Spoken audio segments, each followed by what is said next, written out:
at the time, it almost broke my heart because obviously I didn't want to leave. I was here 19, 20 years nearly. Easier to the fact that I had to go out and play games. Have you heard the story that Nobes has told about the drone? Oh, the drone. The drone? Have you heard about this? You and Jack Collison are great mates. So much so that I don't know if you remember, you were cover stars on the programme.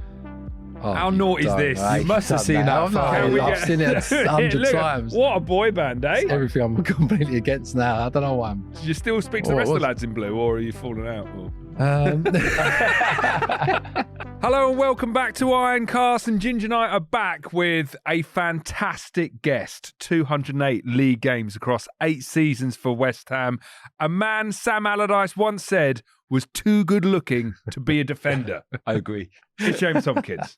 Thanks for having me. He's right though, isn't he? He is right. He's right. Too good looking. And you're still looking sensational. What's the secret? I've had a few broken noses and a few grey hairs at the minute. So, I was going to say, I think the nose has gone a bit. Yeah.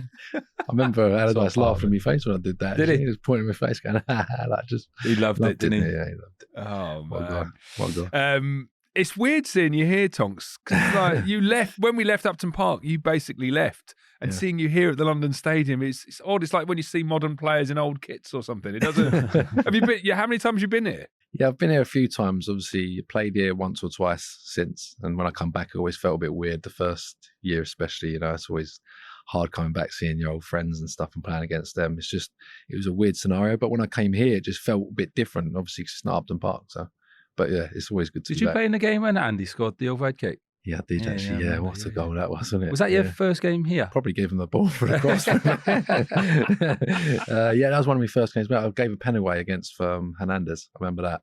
In that game? Yeah, then the fans were singing my name afterwards. I was like, oh, Do you still feel associated with West Ham? Like West Ham fans love you, obviously. Do you still feel that love yourself? Yeah, for sure. Because going in a black cab, you can't get away from like West Ham fans, can you? So you see a lot of they're everywhere, aren't they, West Ham fans? So they kind of remind you that obviously I was a player and I should never have left and stuff like that. But they all understood why I left. Obviously, I wanted to get game time, which is the most important. So it was almost not like I was forced out, but I had to do it for my career, I think. Let me ask about that, because I'm still gutted. When I was looking at your kind of appearances, you were still very much in the team. You played more games than you missed. But what was that decision that someone like, why? I don't know. I think you probably have to ask Slavan that, to be honest, because he was manager at the time. And I remember bringing in a few players. And yeah, I just thought you get a sense that just got that feeling. If you're going to play on that. And it was a time in my career where I feel like I was probably trying to hit my prime at that age, 26, coming on to 30, kind of your best years, I'd say. As a centre-half especially. So I kind of needed to play as many games as I could. And that, for me, it was a good option for me as well because Pardew knew me from West Ham and he liked me as a lad growing up. So for me, it was an easy decision for that as well. At the time, it almost broke my heart because obviously I didn't want to leave. I was here 19, 20 years nearly. So it was a massive decision, but easier to the fact that I had to go out and play games. Yeah. I mean, it was heartbreaking leaving Upton Park, but you leaving as well it was too much for one side. Angelo was about. I was trying to think. I was still grabbing onto the coattails at that point. Angelo, me, Reedy, and Reedy, I suppose, wasn't it? Yeah. So you three were probably the main. Well, ones, I felt like if I was fourth in line, you would have to get out. So, but yeah, it's a mad one. You don't really see it as much as I had it when I went to Villa. You don't want to leave really, but you've got to sort of look at everything. You want to be playing, and it's probably a good opportunity. Like I say, working with Pards again. I know how much you liked him, and he loved you. So it worked out all right in the end, mate. It did, yeah. No, I ended up getting into the team, but it's never easy at the start. You think you're going to just go in easy, but it's never like that in football. It's always competitive. You need to try and prove that you're worthy of playing, and I eventually did that, and it was I played a few games in for players, so it's probably the right decision, probably for me. But look, forget about Palace. Let's wind the clock back to when you're 7 years old, joining West Ham. Joining West Ham as a striker, a bit like Ginge. Did you fancy yourself as a striker then? Did you still do a bit of shooting practice training? Well, we showed him, didn't we? We always did, didn't we? It was a bit... weird and probably not right that me and Tonks were one of the best finishers at some points at West Ham. Showed them up a few times. Showing the centre forwards up. But no, it was a case of like coming as a striker, then winger, and then I moved to the back because they thought I could probably further my career being a centre half. So it obviously worked out eventually for me. But yeah, you never know how far you'd ever go if you just maintained being a striker, you know. Yeah. But I actually made my debut for Cardiff centre forward in Div 3, yeah. And then they realised how bad I was, and I sort of further back, moved back, centre mid, not great there, centre half, ended up centre half. Still a frustrated centre forward though. Yeah, we all wish we could score a few more goals, right? I was trying to figure out, so when you're 7 years old, like you're joining West Ham and you're in the academy, like what kind of first team player, what year would that have been like? Are we talking 2000-ish, maybe even earlier, 90s? Yeah, memory's not great. But yeah, that far back, I'm just trying to remember the players in the team. Obviously, Joe Cole and Carrick was probably the earliest sort of days I remember. Kenny's probably a bit young, a bit young really for that. But yeah, they were the sort of the main players that I can kind of remember coming through and watching, you know. Yeah. When did you start training? So you made your debut getting a 1-1 draw with Everton. I think it was around 2008. Yeah. When did you start training with the first team? When did that start happening? Yeah. Was you not floating around like 2005 when I came? Yeah, around the FA Cup year. Yeah, 2006. I remember you and JC coming into the dressing room. Yeah. And Pardew was good like that. He wanted young kids and train with which I kind of think is missed a little bit now. But yeah, he kind of 16, 17 I was when I was sort of training with the big lads, I guess. The big lads. You feel like that. You feel tiny compared to someone, and you realise how actually big, step into a big old world. And it's probably when I was about 16, 17, started training with the young lads and, getting stick as you do, which I think's driving out in the game as well. Now, getting the stick off the lads was the best thing. I remember driving in one of my cars and getting egged in the way in. I think I remember that. I've told that story. Did you buy a new motor? Was it quite a new motor? BMW, and then suddenly he just got his new car. Probably knows, you know what he was like. Yeah. I tell it as in like we put flour and all that over it, didn't we? Flour, eggs and all that. That was all part of it back then. You know? That's what I mean. You can't do that now. But I saw it as a sign of love. Because you were coming through, you and Jack Collison are great mates, and you were kind of came through the academy almost at the exact same time. That must have been great to have. Oh, it was brilliant. Jack, what a guy he is, and he was brilliant for the club as well. But coming in with him, it was good. And I remember Freddie Sears around that time. It was a good bunch of lads coming through. Zavon Hines came through. Junior Stanislas scored on his debut when I did. So that was nice. It was a nice feel about it. And they really wanted to progress with the academy lads. So that felt good. And all the fans loved that as well. They loved the homegrown player. Oh, totally. I think it's one of the reasons why you're so loved even to this day, I think. Yeah. Well, you mentioned it there. Pards was great at that, wasn't he? I remember it was always 6 or 7 of you young lads training with us. And I think that's where you probably learn the most. I know you learn in games and all that, but actually day-to-day training when you're a young lad like that, I did it similar, but obviously Cardiff lower leagues, you learn so much, don't you? 100%. Just in training and like you said, playing proper men's football and being around the boys and seeing what it takes. It's massive. And Pards was brilliant at it. Yeah. There was a lot of excitement around your generation of academy talent. And so much so that I don't know if you remember, you were cover stars on the programme.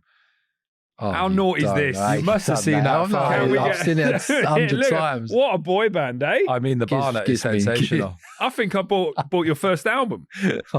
Gives me nightmares. Look at that. There's a lot of GHD. There's straighteners on that. Straighteners on that. That's everything I'm completely against now. I don't know why. Do you still speak to the rest of the lads in blue, or are you falling out? Or? There's a reunion talk. Horrible, isn't it? Just don't zoom in on that. I've got a picture. I reckon I could top that. I don't know if it's when I came to West Ham. I had a mullet, but I used to dye the tips of my mullet blonde. Oh my gosh! What? It was on the programme. No, I don't think. I think I might have got rid of it, but it was horrendous. A lot of GHD straighteners going on. Meant to be like big hard centre halves, and look at us. Honestly, I don't know what I was thinking. Mad, isn't it? Mad. Live and you learn, don't we? Yeah, exactly.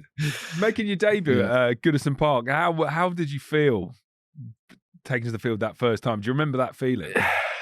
Yeah, no, I remember the feeling. Leading up to it, I'd never really thought I was going to play. And I don't know if you remember, Ginge, but Curbs used to come to the back of the coach when you pulled up on on the away games anyway, and announce the team. Yeah. Which I thought was obviously a bit different, but it kind of probably worked for me because then obviously announce the team. Couldn't get nervous. Says my name, and then nerves obviously start kicking in. Obviously, I was told the story many times, but I even forgot to put tickets out for my family to come and watch. They somehow managed to get tickets blagged it in. But just the nerves, the build up for that was mental. And I just remember the lads trying to tell me how to deal with Yakubu because obviously he's a big lump, and for me to deal with on my debut is probably going to find me out a little bit. I sort of vaguely remember saying, "Don't get tight to Yak." Did he roll you? Everyone was going, "Tonks, don't get tight to Yak. He's so strong. He'll roll you. Like, just give him arm's length and you'll be sweet and all that." Was it early on? He rolled you, didn't he? So I hit the bar after about 10, 15 minutes, and I was thinking, oh my God, imagine scoring my debut. And then 5 minutes later, I try and go for a little header. It was a bit obviously naive for me. I think I can win it. And then suddenly he puts his body and rolls me and scores. Like, oh no. Yeah, and all I could think about was all the lads telling me, but he kind of went out the window. So I kind of learned very early on, and it's obviously a tough, in Premier League, you get found out, right? So any mistake. What must have been tough was like, we had so many good defenders when you're breaking into the team. Ginge, obviously, Lucas Neal, George McCartney, Danny Gabardon, Anton, Matty Upson, John Pansel, Jonathan Spector, Julian Faubert, and Callum Davenport as well. Yeah. So much competition for a defender. Yeah, massive, yeah. And I learned, in your career, I was thinking this in a way, right? You kind of try and look at everyone's game and try and take little bits of their game and try and improve your game. Do you know what I mean? So all these lads around me, all great players, and it was like trying to just take little bits of what I could as I'm growing up to try and build my game up, really. Yeah. I always feel a bit like there was no animosity. Is that what's the word? Yeah. Animosity to, like, say, if Tonks. I didn't feel it at the time. Do you know what I mean? If you were playing in front of me or back then, because you could see he was going to be a hell of a player and sort of trying to help you in a way. Not against Yak. Yeah, I was just trying to learn off all your views. That's what I can remember because because you were probably young at that time. I was probably 21, 23 maybe, something like that. Yeah. So I was still sort of learning as well myself. Yeah, that's true, what I mean? Which is similar to me coming to West Ham, sort of thrust into it, and you're learning all the time. Yeah, exactly. And then in your team, like you say, no animosity. It's just a matter of whoever he plays, because there's so much competition. You can't ever be too down if you're not playing. Do you know what I mean? I think Curbs used to get the tombola out. Just pick, right, today he's playing Tonks, today Ginge. There was so many players, so many good players here at the time. It was mad. You never knew if you were playing or not, which was good in a way. You kept you on your toes. That's true. Yeah. Competitions. You made 6 appearances in your debut season and then won Young Hammer of the Year.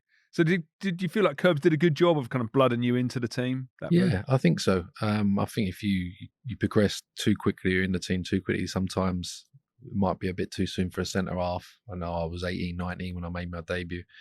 I never think you peak until you're like late 20s, so I was quite early still learning my trade, and I feel like he done that well. It's like a progressive thing rather than an instant. Yeah, exactly.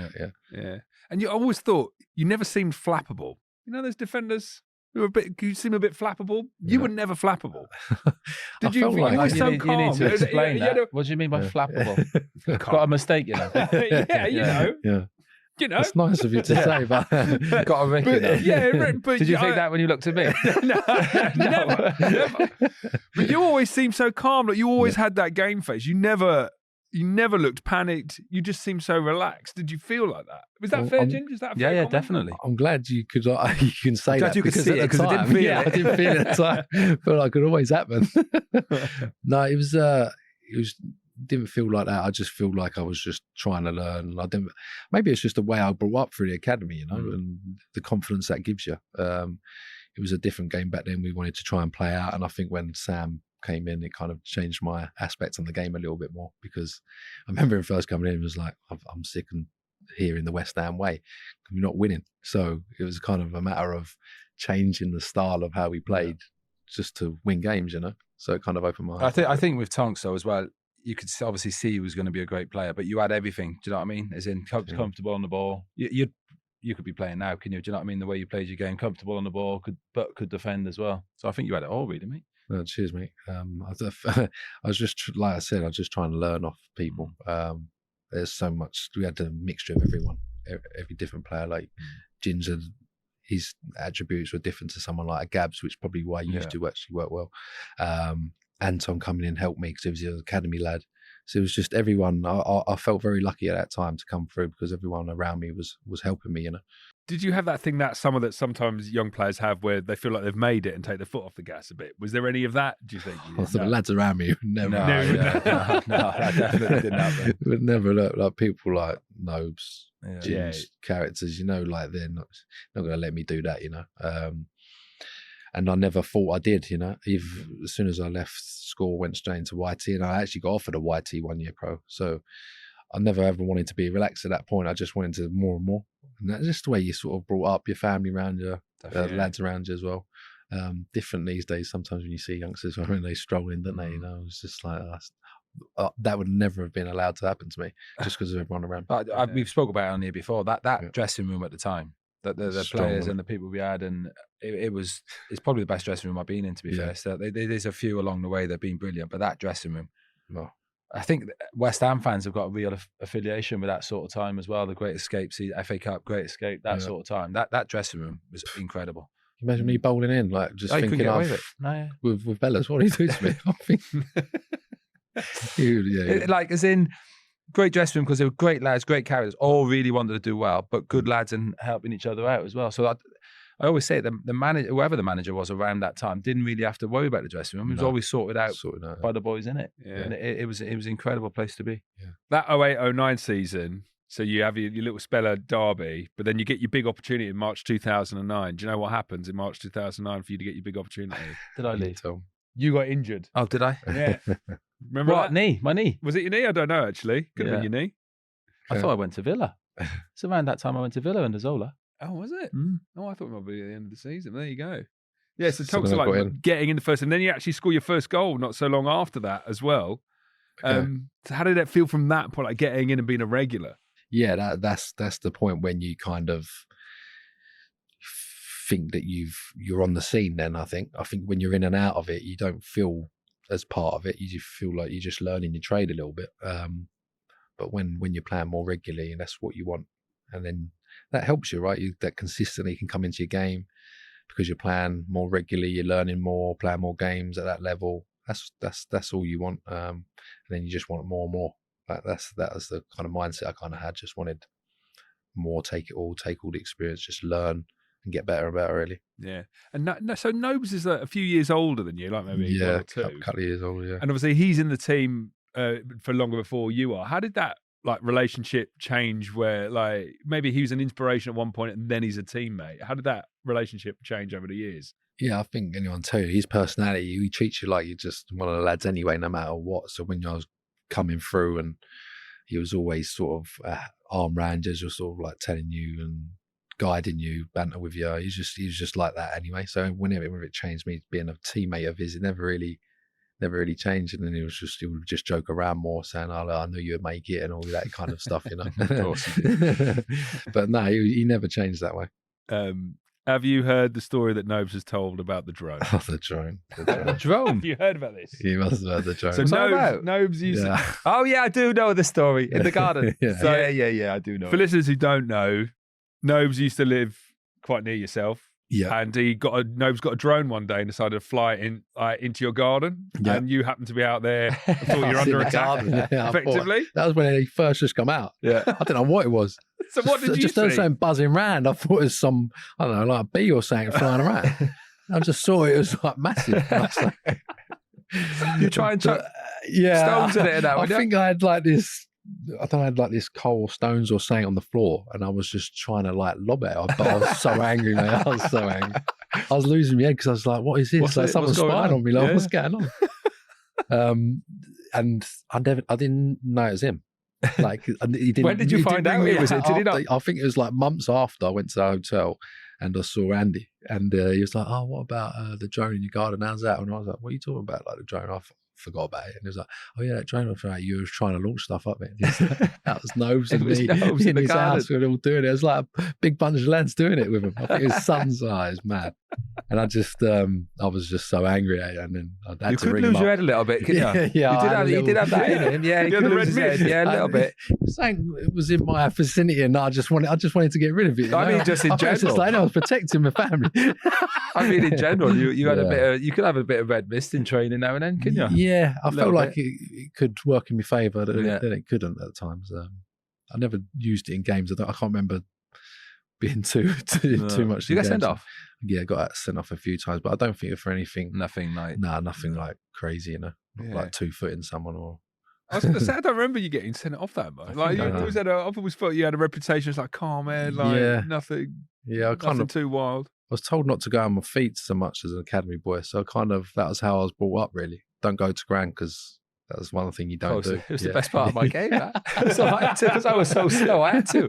I used to love a wet pitch because I was that slow. I could slide and I'd feel quicker. So I'd slide tackle everyone. I did learn that later on.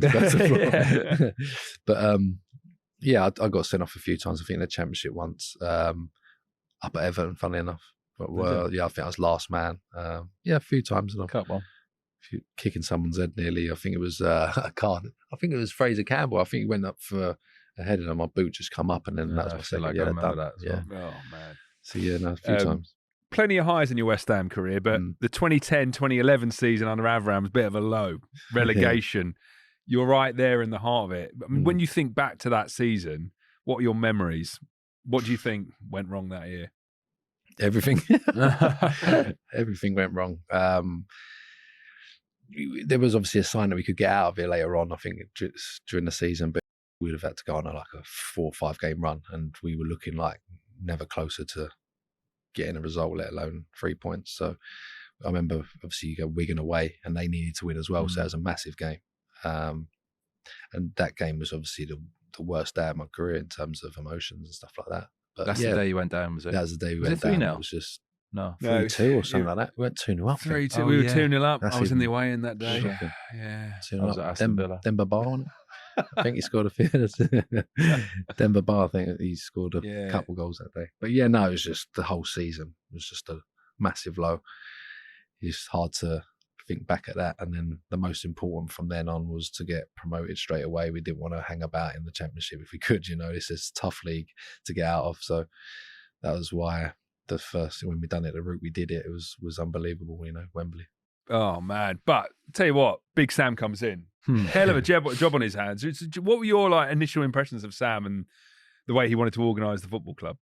Yeah, it's just completely different to how I was brought up, really, in terms of the academy and trying to look all nice playing out and stuff like that, whereas he was a bit different. I say route one, but kind of more direct. He liked his stats, didn't he?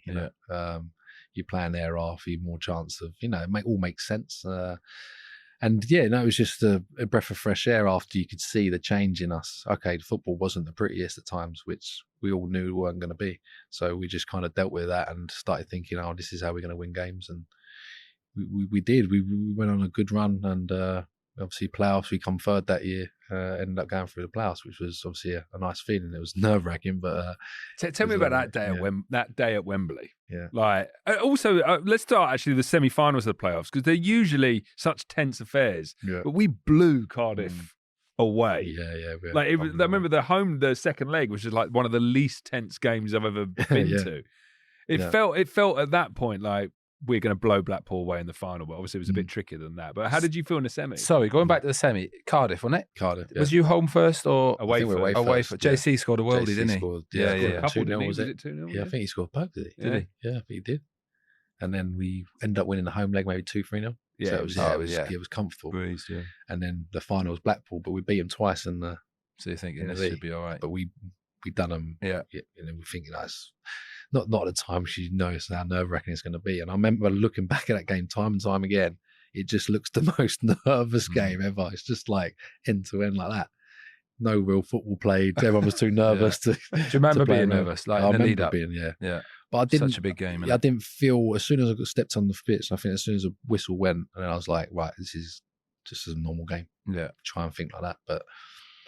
Remember, they were good. I think they were better than us first half. I can remember.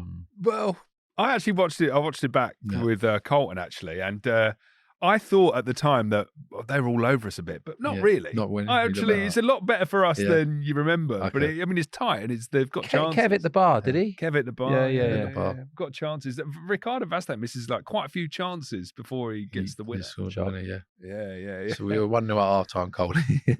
And then they score soon after half time, I think. Tom Ince, Then I was then after then, I remember that point, it's nerve wracking. Yeah. Because I'm thinking, we can't lose this. Like, No, imagine everything depends on it. Yeah. I went back to go home. What does Coley say about the winner? Do you know he sort of threw in here and he like, has he meant that to Vaz? Oh yeah. No, he said he knew. He said keep it alive. Yeah, can't. What? You're not having it? Can't. I don't know. You're not having can't. No, I believe him. I believe. He's got that big toe out, nip the ball back in the play. I don't know. I think it's a bad touch, and he's sort of. I don't know. I mean, as a fan, when Vastey scores that, I was just unbelievable moment because you think we've done it. But as a centre back, watching your striker do that with the minutes on the clock, what do you remember about that moment? Just unreal. Just get to him as quick as I can. Just start celebrating. Honestly, it's just unbelievable. The timing of it as well. It was like 86th minute or something. Yeah. I think it was later than that. I think it might have been 89, 90, yeah. It's just you couldn't time it any better, really.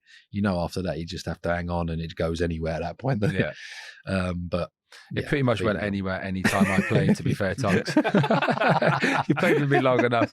I played every minute of every game like it was like injury time. Just get rid of it. Get it away from Can't score for that's what I used to say. Can't score right there, did I, Tonks? I used to say that to Gabs. I'd kick it in the stand and they'd go, don't worry, Gabs, they can't score right there. You go, nor can we. We're 2-0 down. The one thing I remember about that injury time, and we've talked about it before, but Jack Collison giving the ball away and then rugby tackling. Oh my God. Do you remember that moment? Yeah, I remember that. I knew he took his head off that time. Honestly, everyone did that. You saw us all after, like, having a go around his face, like, come on, like, you can't do that. And then, he can't be too horrible to him, can you? He's just such a nice guy. And he's just like, I'm sorry. Imagine Sam when he's giving that ball away there. Oh my God. I'm surprised we weren't on there. Just dragging on the him pitch, dragging him off. But you said the rugby tackle that Collison deployed. I think he just grabs the guy around his waist and just pulls That's it one down. way I get anything at that point. And that full time was so good. I remember Sam in the post match. He runs up to you, gives you a big hug. What were the post match celebrations like after that? Unbelievable. I just remember the song on the stadium going around at the time. Allardyce, when it was Coldplay. We never sang that again, though. Never sang that. It's such a shame. I remember that. I bet he loved that. I thought, we'll be singing that next season. I never heard it again. But it was Nosy Stag after, so we took off to the airport after that. So we had his stag do in Dubai, so it's obviously a lot better then, wasn't it? So that we won. So there was no actual celebrations. You all just jumped on the bikes or the bus or whatever and got to the airport. Yeah, we were sat on the plane. I was off like, a bit gutted, Yeah, you want to have a party. Just wanted to have a little celebration. Imagine that stag do if we'd have lost. Oh man. Oh yeah, it was a few drinks were drunk probably. And then 2012. Glory Hunter comes back. Glory Hunter. Now we're in the Premier League. Yeah, got the call. What was the West Ham team like that dressing room compared to the one you left? The whole place felt a lot different when I came back the second time, for sure. Kev was obviously the skipper at the time. Just felt a lot more stable, if you like. You know what I mean? Good lads as well. Great dress. Again, I mentioned the dressing room before. That dressing room 2012 when I came back with Kev, obviously Tonks. Nobes obviously there. Just a real good group of lads and just seemed really organised. Really organised. Sam had I know he probably gets a little bit of stick maybe for the way he played, but you knew what you were doing, didn't you? Yeah. Tonks said, he was stats, he was everything, and he just seemed really organised. You knew every game what he was doing, how to beat this team, and it was a great time to come back. Really was. Yeah. And you and Winston had such a good partnership together. I mean, in that first year, like Winston, he really seemed unsure of himself. But the player that he evolved into in the years after that, when Big Sam came in, it was just incredible. Did you feel that partnership working when you were in it? Yeah, a lot, because I don't know if Ginger's the same, but I feel like you need a good stretch with someone to get that understanding and build that partnership, really. And we kind of did that in the Championship because we played a lot of games together. We were very rarely injured, me and him at the same time or anything. So it was kind of we built that relationship that way, and we have a good understanding together, and it just worked well. So I felt like with him, it kind of had a good balance to it. I think that works with certain centre halves. I think with you, when you two were playing, you complemented each other really well. Yeah. I think Sam turned probably both of you into better defenders as well. Do you know, because of the sessions we used to do on the Thursday, the actual proper defending sessions. Yeah. But what's a proper defending session? Like on a Thursday, I remember doing the back four stuff. So Sam would probably pick his back four on the Thursday, and he would literally, it sounds basic, but it was great to become a better defender. He'd line you up on the 18-yard line, the back four, and he'd have everyone else on the halfway line just shelling balls at you. And you just have to head them as far as you could. How happy was he? Honestly, if you could edit, I could edit, and I obviously had the ball dead. So if I caught one, it used to make the slap, and it'd go. I could edit quite far. He would be buzzing, wouldn't he? He would buzz off that. Abdullah Fire was it? I remember he could edit. He could edit into the stand. He loved it. He'd have Wally Downs on the side, chuck an oven in the box. He'd edit out. Honestly, and then he'd do other bits. So it wasn't just that. That was a big part of defending. You know, winning your headers and that. And then he'd do like a crossing drill where it's fizzed across the 6-yard box, and you've got to sort your feet out to clear it. You know, good clearances, getting up the pitch, not shanking them into the crowd and all that. So I think it made me a better defender. I was probably a bit older than you boys at the time. So I think that those sort of sessions. I don't know. I'm not in football now, but I'm not sure those sort of sessions done. But it made all of us better defenders. 100%. I think. I agree. Tonks, you had an interesting summer of 2012. We're here at the Olympic Stadium, and this is where you came out as part of Team GB to receive all the applause from the nation. You are an Olympian. Yeah. Have you got an Olympic tattoo? I doubt it. The rings on my calf or something.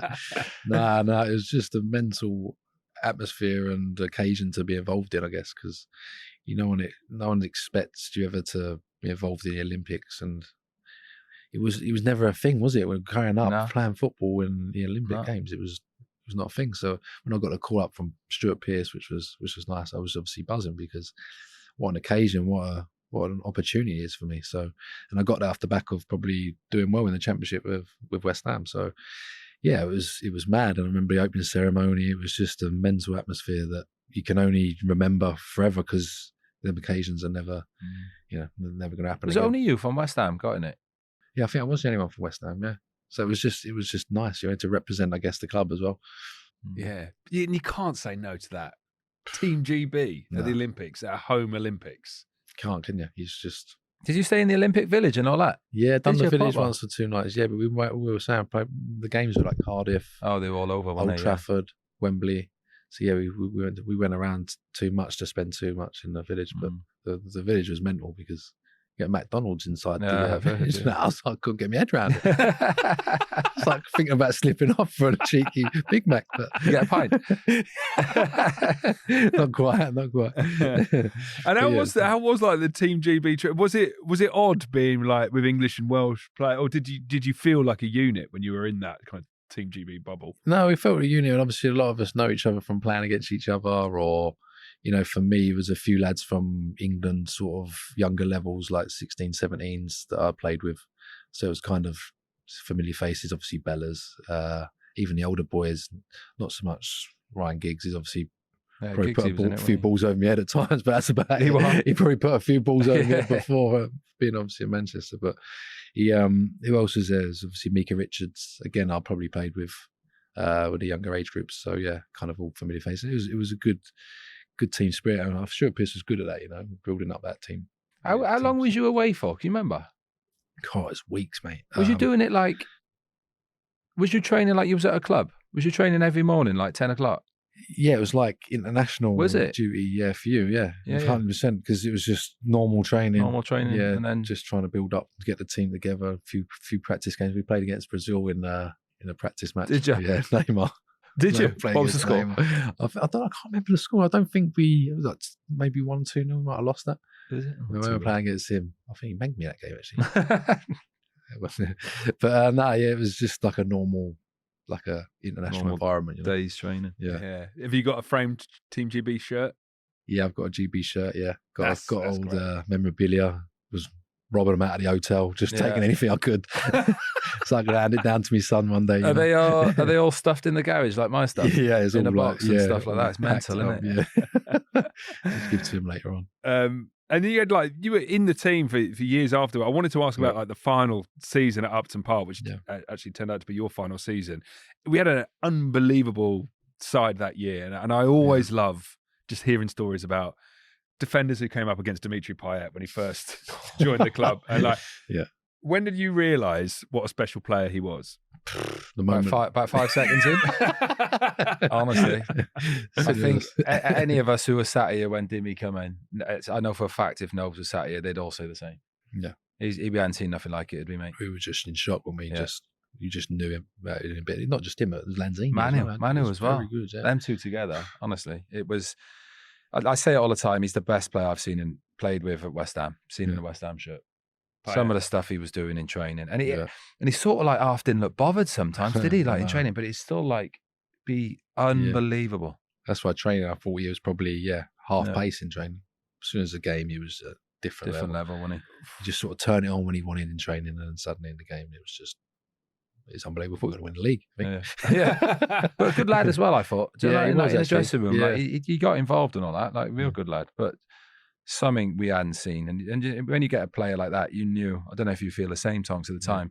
You sort of knew that you didn't have to be at it, not at it, but you didn't have to be. If the team was having a bad day or whatever like that, he would do something ridiculous. Yeah, he'd score one of his free kicks, or he'd set a goal up, and you'd win the game, and that's what we done that year. Solid behind him, and then he would do something outrageous.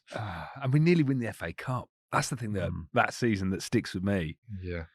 But you actually played in the last game at Upton Park. You came on for the last 5 minutes. Did you come on as well? Yeah, I was. Who was it? Angelo and Reedy played. I think they two started. Yeah, you came on. No, I didn't come on. Me and you must have been on the bench. I was on the bench. Yeah, so he brought me on right back. I don't know who was right back at the time. So he brought me on right back for someone. Did he? Slaven. So he kind of gave that to me, which was nice of him, I guess. Obviously, academy boy saying goodbye to Upton Park, which was didn't nice. Me. And it was a year. Oh, no, I remember being behind him going, get me on. That's mad. I'm glad I didn't in the end. Was it 3-2, wasn't it? Yeah, I think it was actually, yeah.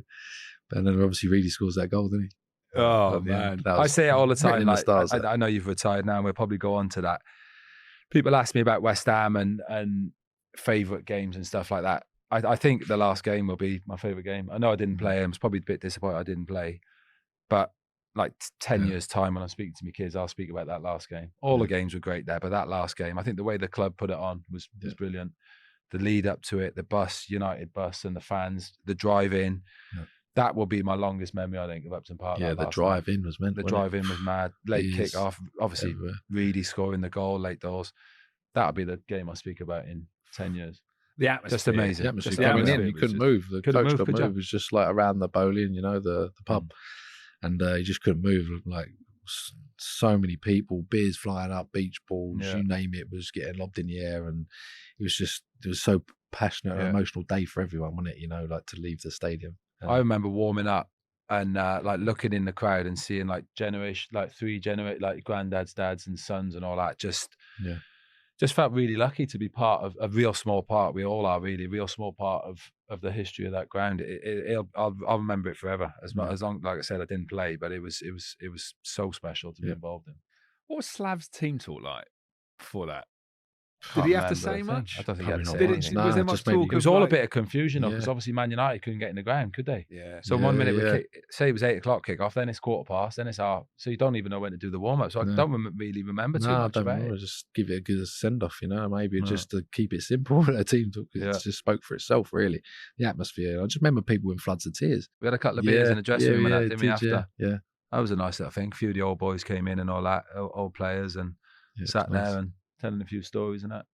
Was it a late one? Did you say hang around? Yeah, we just wanted to hang around. We didn't want to probably leave that night. Didn't want to leave that. Yeah, it's just kind of a few beers. I can't remember. What can I get my hands on again?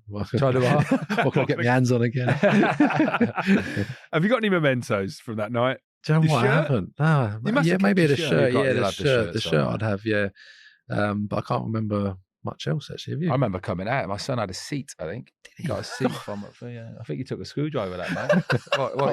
What you could chore out of the stadium. But no, honestly, such a special night. I speak like doing me talking and all that. I speak about that night all the time. Yeah. So special. Yeah. What night? And you probably felt like I've peaked here. Yeah, that's why I left. Yeah, that's right. Yeah, completed it. Yeah. But now you're retired, Tonks. You've joined Ginge. I know. Yeah. On the It's good to Sun see On a some of the old boys, because obviously when I was growing up, Ginge was even though you were young, it was sort of like the experience to me, because obviously I was kind of looking up to all the boys coming through. So it's, to be part of the retirement gang now, it's obviously an emotional time to announce it and stuff, but I was kind of preparing it for months before, and I kind of just wanted to announce it just to kind of let everyone know, I guess, and obviously do lots of these as well, which is nice to speak back to the fans, and so they can see a few stories you can tell. It's always nice. Did you feel ready, Tonks? Did you? Yeah. Do you know you hear boys who got retired for certain reasons? I certainly knew I was ready, my body wise. Did you think you was ready, or would you like to carry on for a bit? Yeah, there's a few niggles I had, but they probably weren't the reason why I sort of stopped. So I kind of, you sit down with a family. I think I went away at Christmas because I was thinking if I ain't got a team, then I might just go away for a short period, and then you kind of come back and then you think, okay, it's time for me to do something else and kind of announce it. And it's a nice way I kind of done it, because Premier League, it was kind of the way I wanted it, and obviously I'm now looking back and I sort of appreciate, I don't know if you're the same, but you sit back now and you just sort of appreciate what you had and the influences the people had on your career, really. Well, did you have any offers? Did you have no? Barca, I had to say no to them. Barca coming late. Nah, I think it was not like I was getting loads of offers, and it was kind of the fact that I just thought it was a good time as well, just to kind of do it.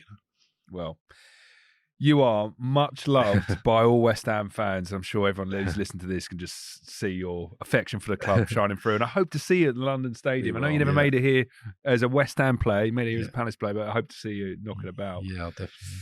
What a man, Ginge. What a man. I was going to say, now you're retired, you got kids, or you think it gets easier. It don't. I'm busier now than I was when I was playing. Like a taxi driver. Might dust your boots off and try and play for someone again. Yeah. Are you going to come to some games here, Tonks? Yeah, for sure. Like, I'd love to come in and watch the games. That's what I want to do now. I feel like I've got an affection for both clubs. Obviously, West Ham is a massive part of my life, and it was almost like my second home, like I was 19, 20 years here. So I was almost part of the furniture at that time. So definitely coming back and seeing all the old faces as well, which is more, it's just nice for me, You know what, looking back, it's a bit of a strange time, isn't it? When you just finished, you're for 20 years, we were told where to be, what to do, what to wear, what to eat. The first couple of years, obviously, you're still on a bit of a high. You're thinking, right, I've retired, I can do whatever. I think certainly, talking for me, it probably, you miss it more as time goes on. I think I'm probably missing it more now than I ever have, because the first like I said, the first couple of years you're like with the family and doing stuff you haven't even been able to do. But as time goes on, you sort of think, especially when it's big games, you think, I'd love to be out there playing there. That's why I've probably brought the boots out the last couple of weeks and had a few games. Did you bring them now? We'll have a few headers. Yeah, do a few of Sam's sessions out on the pitch, shall we? Amazing. Tonks, thank you so much for joining us. And thank you for listening. We'll see you next time on Ironcast. Until then, come on, you Irons.